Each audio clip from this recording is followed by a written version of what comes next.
மழை காலங்களில் சளியினால் கண் மற்றும் மூக்கில் இருந்து நீர் கொட்டும்.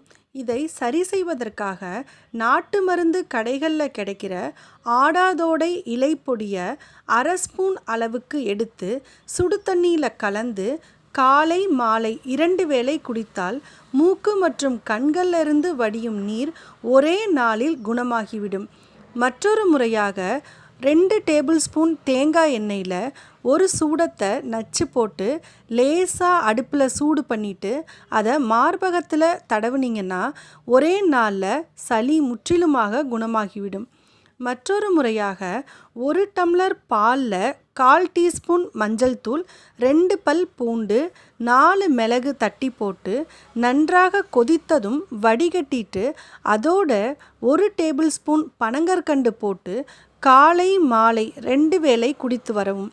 பூண்டு சாப்பிடாதவங்க 1 துளி இஞ்சியை தோல் நீக்கி அதை தட்டி போட்டு கொதிக்க விட்டு குடிக்கலாம். தொண்டையில் ஏற்பட்டிருக்கும் கண்ணுக்கு தெரியாத தொற்று கிருமிகளால் தான் சளி இருமல் ஏற்படுகிறது.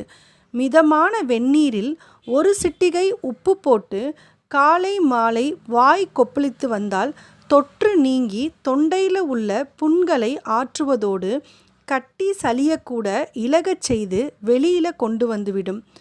மற்றொரு முறையாக 1 டம்ளர் மிதமான நீரில் 1/4 டீஸ்பூன் தேன், 1/4 டீஸ்பூன் அதிமதுர பொடி மற்றும் 1/4 டீஸ்பூன் பட்டை பொடி 3ஐயும் சரியளவில் சேர்த்து கலந்து காலை மாலை குடித்து வந்தால் சளி தொல்லை நீங்கிவிடும்.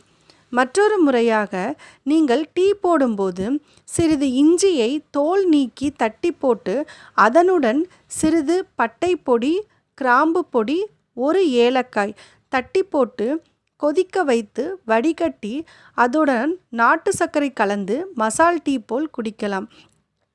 உங்களுக்கு இந்த பதிவு பிடிச்சிருந்தா கீழே உள்ள கமெண்ட்ஸில் உங்கள் கருத்தை எழுதுங்க. நன்றி.